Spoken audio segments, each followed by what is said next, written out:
مولا صلی وسلم دائما ابدا علی حبیبک خیر الخلق کلہم ما کان محمد ابا احد من رجالکم ولکن رسول اللہ وخاتم النبیین صلی اللہ علیہ وسلم۔ اللہ تبارک و تعالی نے مقام ختم نبوت، افادیت، رفعت، بلندی اور اس کا حقیقی معنی و مفہوم قرآن پاک کے اندر بیان فرما دیا۔ تو حضرت امام اعظم ابو حنیفہ رحمۃ اللہ علیہ مناقب شریف باب 7 اور صفحہ 161 پر بڑی خوبصورت بات ارشاد فرماتے ہیں مناقب امام اعظم ابو حنیفہ کے اندر۔ آپ نے فرمایا وقال ابو حنیفہ رحمہ اللہ من طالب منہ علی من فقد کفر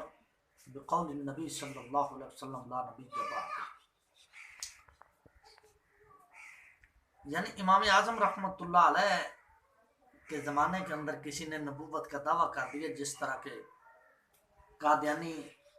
کمینے نے دعویٰ کیا تھا، تو اس پر حضرت امام اعظم رحمۃ اللہ علیہ کے زمانہ میں ایک شخص نے مناظرے کا کہا اور کہا کہ مجھے مہلت دو تاکہ میں اپنی نبوت پر دلائل پیش کر سکوں۔ حضرت امام اعظم ابو حنیفہ رحمۃ اللہ علیہ نے فرمایا جو شخص نبی کریم صلی اللہ علیہ وسلم کے بعد دعوی نبوت کرے وہ تو کافر ہی ہے، اور جو اس سے دلیل طلب کرے وہ بھی کافر ہے، کیونکہ نبی کریم صلی اللہ علیہ وسلم نے ارشاد فرما دیا میرے بعد کوئی نبی نہیں ہو سکتا۔ مسلمہ کذاب کے بعد وقتاً فوقتاً مدعیان نبوت سر اٹھاتے رہے اور اپنے انجام کو پہنچتے رہے تا وقت 1884 عیسوی میں انگریز کی زیر سرپرستی دجال قادیان مرزا غلام قادیانی کا فتنہ شروع ہوا۔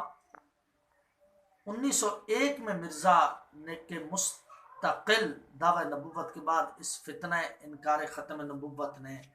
ارتداد کی شکل اختیار کر لی، اور چونکہ اس کو انگریز نے کھڑا کیا تھا، اگر اس نقطے پر تھوڑا سا غور کیا جائے نا تو سچے نبی جو اللہ تبارک و تعالیٰ نے بھیجے یا رسول بھیجے علیہم الصلاۃ والسلام، ان کے بعد جتنے بھی جھوٹے نبی آئے اس کائنات کے اندر، ان کو کسی نہ کسی کافر نے ہی کھڑا کیا۔ بہرحال آپ تھوڑا سا پس منظر کی طرف جائیں۔ مرزا کے پرزے نکالتے ہی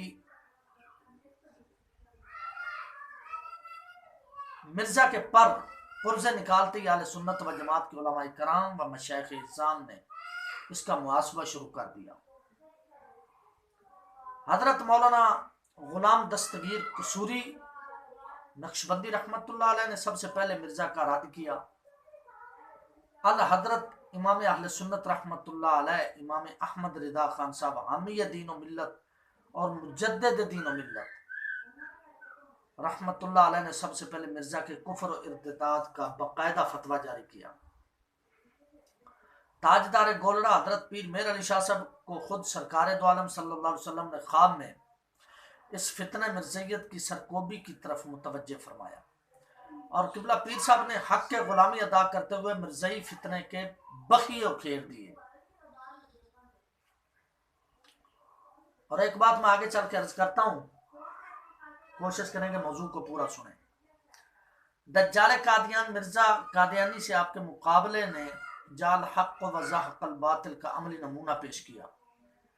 آپ کی آمد سے مرزا قادیانی چھپ کر اپنے بل میں گھس گیا اور اسے سامنے آنے کی جرت ہی نہ ہو سکی۔ امیر ملت حضرت پیر سید جماعت علی شاہ سے محدث علی پوری رحمت اللہ علیہ نے مرزا قادیانی کے واصل جہنم ہونے کی پیش گوئی تو فرما دی نا، جو 26 مئی 1908 کو حرف بحرف سچی ثابت ہوئی۔ یاد رہے کہ مرزا قادیانی اپنے دشمنوں کو ہیضہ ہونے کی بد دعا دیتا تھا، کیونکہ وہ اس مرض کو قہر الہی کا نشان قرار دیتا تھا۔ اللہ رب العزت کی قدرت کو خود مرزا قادیانی بھی مہلک بیماری کے وبائی ہیضہ میں مبتلا ہو کر واصل جہنم، بلکہ اسی کے بقول قہر الہی کا شکار ہوا۔ مرزائی لٹریچر کے مطابق اس کی موت اس عبرتناک انداز میں ہوئی کہ وہ پخانہ میں لت پت تھا، جس طرح کہ اگلے دن فیصل آباد کے اندر ان کا ایک مرزائی لت پت تھا، گاند کے اندر۔ تو قادیانی کو کھڑا کرنے والے چونکہ انگریز تھے، مرزا قادیانی خود تو مر گیا، لیکن انگریزوں کی زندگی کے سبب آج بھی یہ فتنہ انہی کی سرپرستی میں فرمان چڑھ رہا ہے۔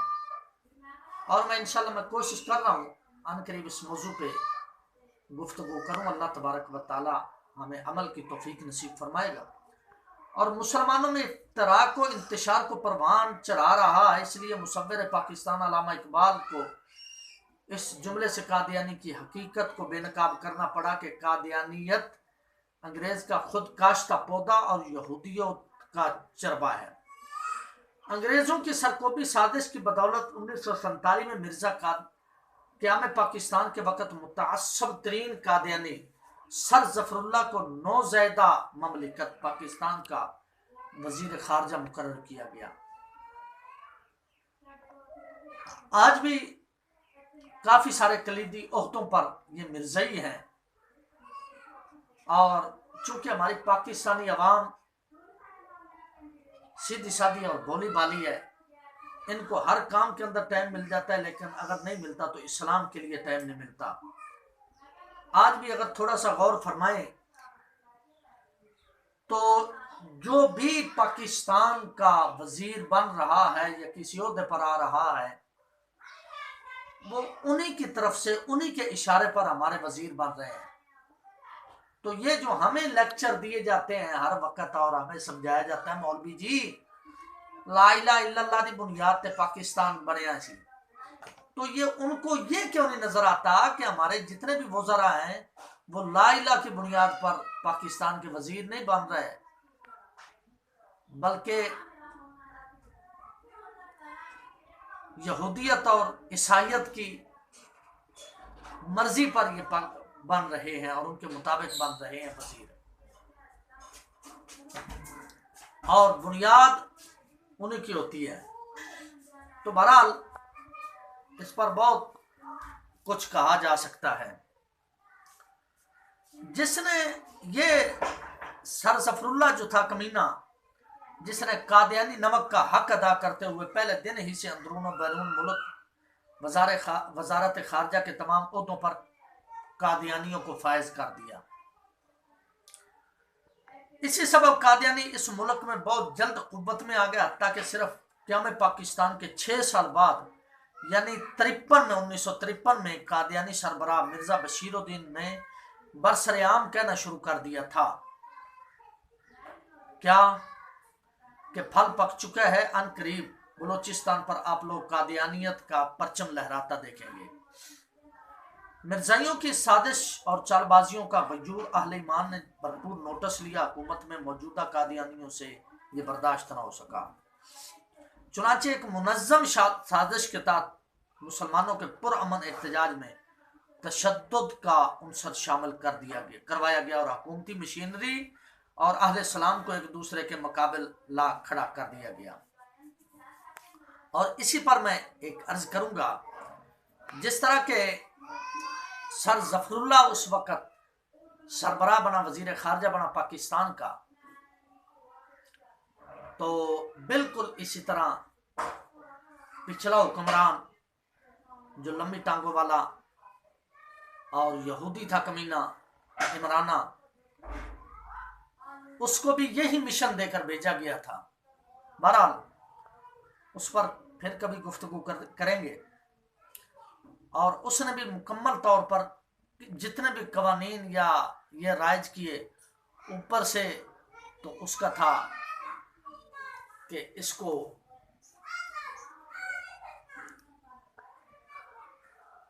مدینہ پاک ریاست مدینہ بنانا ہے، جو سادہ مسلمان تھے ان کو خوش کرنے کے لیے، لیکن بیچ میں ریاست کفر بنانا چاہتا تھا اور ریاست یہودیت اور ریاست عیسائیت بنانا چاہتا تھا۔ بہرحال اللہ تبارک و تعالیٰ اس کو اور اس کے ماننے والوں کو ذلیل و خوار فرمائے اور ان کا ٹھکانہ آخر کار دوزخ بنائے۔ جن کو اللہ توبہ کی توفیق نصیب فرما دے، اللہ تبارک و تعالیٰ قادر مطلق ہے اور فرما سکتا ہے، تو جن کو توبہ نصیب نہ ہو اللہ تبارک و تعالیٰ دنیا اور آخرت میں ان کو ذلیل و خوار فرمائے۔ تو ان مشکل ترین حالات میں بھی اس وقت علماء و مشائخ نے بیداری مغز کا ثبوت دیتے ہوئے مظاہروں اور احتجاج کو پرامن رکھا، لیکن حکومتی حلقوں میں موجود قادیانی دماغوں کو یہ برداشت نہ ہوا اور انہوں نے قائدین کو گرفتار کر لیا جس طرح کہ اس نے گرفتار کیا تھا، اور ہم ابھی تک دھکے کھا رہے ہیں عدالتوں کے۔ نہ کسی جج کو عقل ہے کہ وہ سمجھتا ہو کہ یار یہ فضول ہے اور ان پر جو مقدمات دائر ہیں یا پرچے دائر ہیں وہ سارے کے سارے جو ہے یہ بے قصور لوگ ہیں، ان پر یہ مقدمات نہیں بنتے، لیکن وہ اشارہ دیکھ رہے ہیں کہ ہمارے پیچھے سے کب اشارہ ہوگا اور ہم ان کو کب رہا کریں گے۔ بہرحال ہمارا کسی سے کوئی اختلاف نہیں، جب نبی کریم صلی اللہ علیہ وسلم کے نام پر شروع سے ہی مسلمانوں کو تکلیف دی جا رہی ہے تو پھر اس کے اندر بس یہی دعا ہے کہ اللہ ان پیشیوں کے صدقے، ان پرچوں کے صدقے اور ہماری گرفتاریوں کے صدقے اللہ ہمارے نبی کے قدمین شریفین کے اندر ہمیں موت نصیب فرما دے۔ صلی اللہ تعالیٰ علیہ وآلہ آلہ و اصحابہ یا سیدی یا حبیب اللہ۔